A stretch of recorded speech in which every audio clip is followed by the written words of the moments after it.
Yeah, we'll start with some stocks in the green, starting with Schwab, Charles Schwab, ticker SCHW right now, up 2%. This comes after the company beat expectations in their latest quarterly update. The big thing, though, is this stands kind of opposite of what we heard from Interactive Brokers just yesterday. So we are seeing a company that right now is up, call it 2 and change percent-wise, was up as much as 4.5%.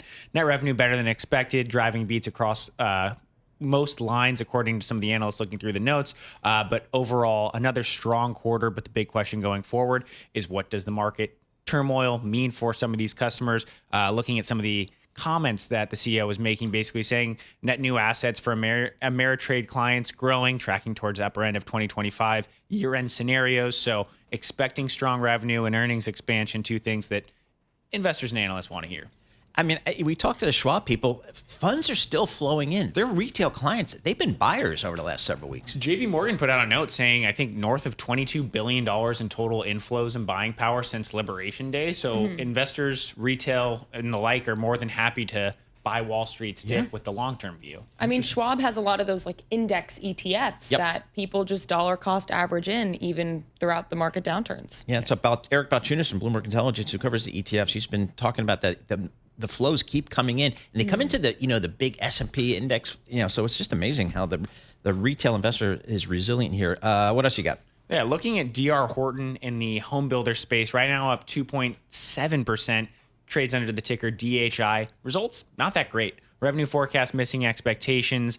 Tough market for home builders. Obviously, you're dealing with the impact of tariffs and the uncertainty around that, given they source a good chunk of their lumber, I think about 20% through Canada. Obviously, we're dealing with a market environment that interest rates are higher. That's going to keep people on the sidelines from buying new and used homes. But looking broadly speaking, maybe better than feared, investors wanting to buy the dip, but not a huge move. We're talking about a stock that's still down about 14% year to date. So could be short covering, could be investors maybe betting that the bottom is in. But obviously, we are very much in an uncertain environment. And if you're a home builder, not really great if we do tip into a recession. Exactly. All right, Google.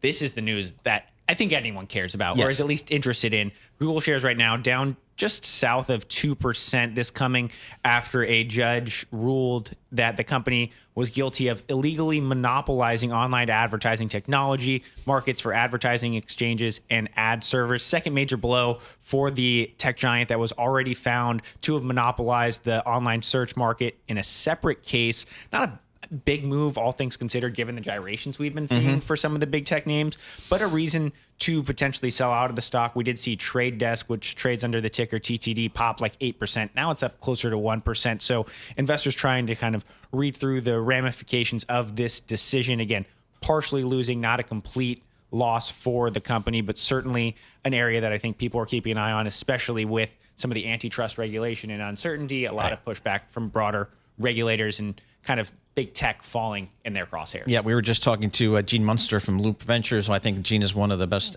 tech analysts on the street. And he says this ruling per se is not that big of a deal. The bigger issue for Gene's perspective, and his fund sold their shares, is just kind of AI and what that means as a competitive threat to traditional search, and to what extent does Google have to adjust there. So Bailey Lipschultz, thanks so much for joining us in that Stocks Report. For more conversations like this, listen to our new Stock Movers podcast. Subscribe for the 5-minute episodes on the biggest winners and losers in the stock market. Listen to Stock Movers on Apple, Spotify, or anywhere you get your podcast.